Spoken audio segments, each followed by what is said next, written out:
Minister, I welcome the opportunity to speak on this very important issue, the carbon tax.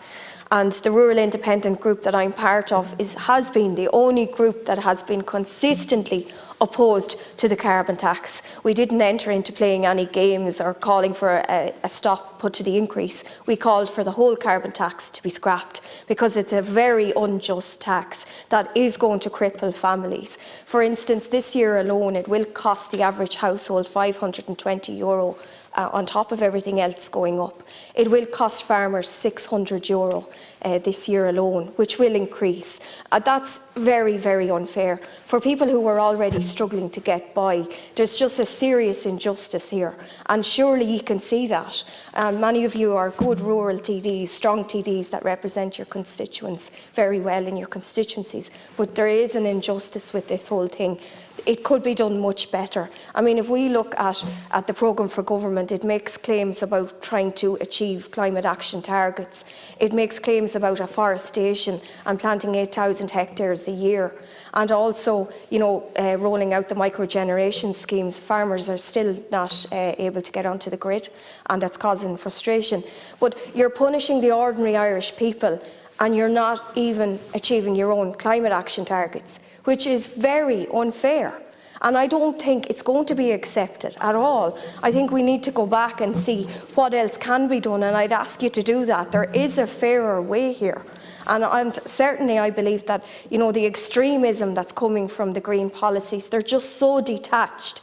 And listening to what some of the Green TDs are saying, and indeed some of these climate action experts, they're coming out with all sorts of nonsense. They'd want to educate themselves about rural Ireland, because they really do not understand how rural Ireland operates and how the policies impact on people. And this is certainly one that is going to disproportionately impact on rural people. And that's why I'm part of this group, because we stand up for the rural people and try to do our best. We try to be honest and straight. We're completely opposed to the carbon tax, and we'll stay opposed to it. We won't be doing any U-turns, and that's the way it is. But we would ask you and appeal to you and the other rural TDs in Fianna Fáil and Fine Gael to please put an end to this. There is a better way forward, that all targets can be achieved in a reasonable manner without punishing people. And as bad as things are now, there is no hope of improvement, unfortunately, given the provisions of the Finance Act 2020, which legislated for annual increases in the rate of carbon tax out to 2030, which will bring the tax rate to €100 per tonne. That is simply not sustainable. It is a smash and grab of people's hard-earned incomes, and it needs to be abandoned.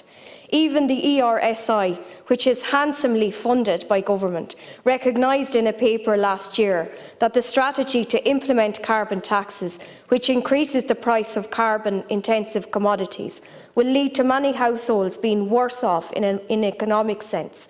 In particular, lower-income households who spend a large share of their budget on energy and other emissions-intensive products.